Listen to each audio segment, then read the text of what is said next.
เสียงพ่อน้องบอกให้น้องขอจงเป็นเสียงรักออกมาใจดังบางตาก่อนหากน้องนอนละเมอในวันนั้นอย่าพบเสียงรักอยู่ใกล้ตาให้ฟังให้แน่เด้อสาวบอกว่าเป็นเสียงลำลางให้ฟังแต่สาวฟังบอกรอ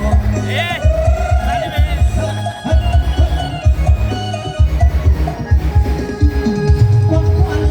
จากใจของเธอมีแต่บอกว่าอยากได้แนวหน้าสิบนิ้วขวาปักยาสับสุดโน้มพอที่ว่าผมบอกแอวโอ้ยเนี่ยโอ้ยเนี่ยวัดมาอีกใครก็มาลังที่ไหนให้เขาจะตัดเลยจะตัดขาดต่อไปจะตัดเรื่องไหนจะสักติดไว้ทำไมเสียบจะไม่ให้ต้องดับขโมยแล้วไม่เอาแล้วก็ทำสมผมต้องโง่แล้วไม่เอามาจงดูแล้วไม่เอาหลานเขาได้แต่ต้องเดี๋ยวแล้วคนนั้นเดี๋ยวไปเลยน้องคนนั้น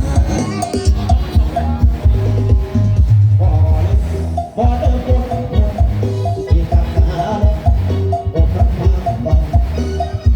เสียงเสียยังบ้างอกรักใจจนจำต้องตาต้องขอให้ลืม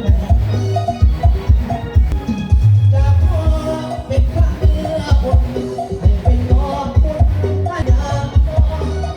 ก็รับใส่เวรก็ทุกบ้านก่อนต้องขอวิงวอนให้ท่านโยมลืมขอเสียงเฮ้ยบอกให้ที่ใจเราให้ใจสักคนก็จะให้เราดับไปเสียกับเพชรเดียวมาเดินมาแล้วพักไปเพชรวันต้องการล้านแล้วตอนนั้นอยู่แล้วเที่ยวแล้วก็บอกเที่ยว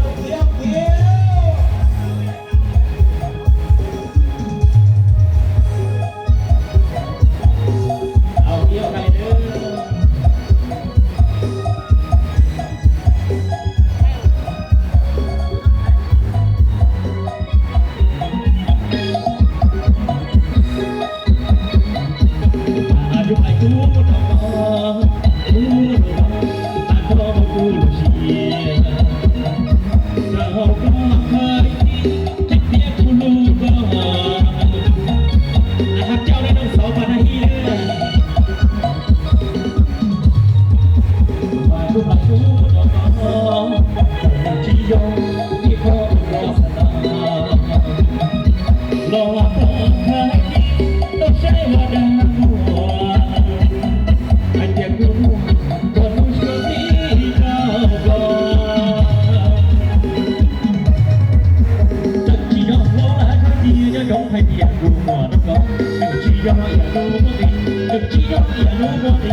อย่าดูมองดี